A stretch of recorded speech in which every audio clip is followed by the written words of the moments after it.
కడప నగరంలోని అలంకానపల్లి దగ్గర వైఎస్ఆర్ సర్కిల్లో వైఎస్ఆర్ స్టాచ్యూ సాక్షి సందర్భంగా ఆయనే సాక్షి నిర్దాక్షిణ్యంగా పేదల ఇళ్ల స్థలాలను కూడా కూల్చేశారు, నిర్మోహమాటంగా కూల్చేశారు. కాబట్టి దీన్ని సిపిఎం పార్టీగా జిల్లా కమిటీగా తీవ్రంగా ఖండిస్తా ఉన్నాం. పేదలు వాళ్ళు పని చేసుకుంటే కడుపు ఉండాలి, లేకుంటే పస్తులతో ఉండాలి.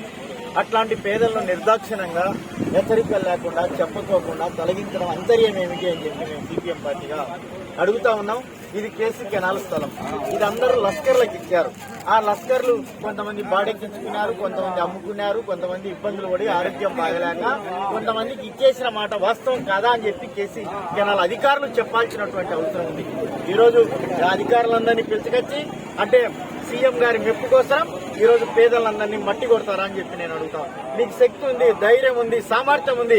కడప నగరంలో 1000 ఎకరాలు ఆక్రమించుకున్నారు. వాళ్ళ మీద చర్యలు తీసుకోండి. వాళ్ళ మీద అవసరమైతే గవర్నమెంట్ హ్యాండ్ ఓవర్ చేసుకోండి. వాళ్ళ జోలికి పోరు, వాళ్ళని పట్టించుకోరు. ఎకరాలు ఆక్రమించుకుంటే వాళ్ళని పట్టించుకునే పరిస్థితి లేదు. ఇక్కడనే పక్కనే ఒక 10 అడుగుల దూరంలో దాదాపు 10ల సంఖ్యలో గవర్నమెంట్ భూమి ఉంది, ఆక్రమించుకున్నారు. అది ఆక్రమించుకోండి, అది హ్యాండ్ ఓవర్ చేసుకోండి, అది తీసేసుకోండి.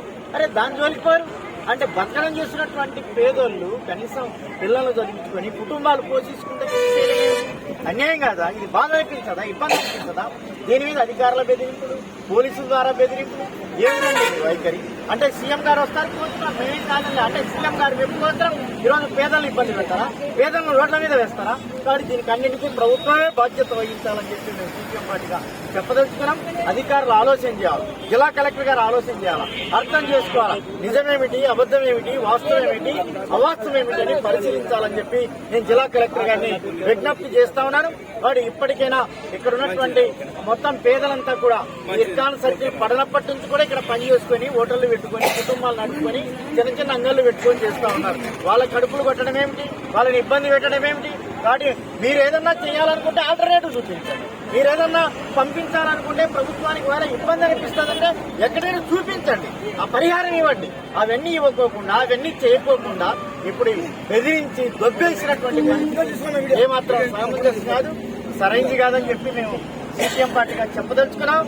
కాబట్టి ఇప్పటికైనా ఈ ప్రజల పక్షాన పేదల పక్షాన అండగా ఉంటామని చెప్పి సిపిఎం పార్టీగా నేను చెప్పదలుచుకున్నాను. మరొకసారి జిల్లా కలెక్టర్ గారికి నేను ప్రత్యేకంగా విజ్ఞప్తి చేస్తాను. వీళ్ళకి ఆల్టర్నేటివ్ చూపించండి, అవకాశం చూపించండి. అట్లా కాకుండా పట్టించుకునే పరిస్థితి లేదు. ఇక్కడున్న ఎంఆర్ఓ గారు కావచ్చు, లేకపోతే ఆర్డీఓ గారు కావచ్చు, ఇంకొకరు కావచ్చు. నేను ఒకటే చెప్తాను, కడప నగరంలో నడిబొట్టున 100,000 ఎకరాలు కొంతమందికి మొత్తం అక్రంగా ఆక్రమించుకున్నారు. వారి మీద ఎందుకు చర్యలు తీసుకోరు, ఎందుకు పట్టించుకోరు, వారి గురించి ఎందుకు ప్రస్తావన చేయాలని చెప్పి నేను చెప్తాను. వాళ్ళంటే భయమా, లేకపోతే వారి స్థలాలు వెళ్ళిపోతే ఇబ్బందా, మీకేమైనా ట్రాన్స్ఫర్ అవుతుందని భయమా?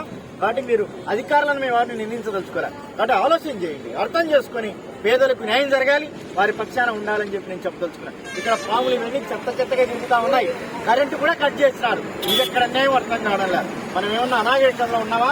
ఏ ఒక్కరికి ఏదైనా పాము కాటు విషయం జరిగితే, ఏదైనా జరగడానికి ప్రమాదం జరిగితే అది ప్రభుత్వమే బాధ్యత వహించాలా, జిల్లా అధికారులే బాధ్యత వహించాలా, పాలకులు అర్థం చేసుకోవాలని చెప్పి నేను సిపిఎం పార్టీగా చెప్పదలుచుకున్నాం.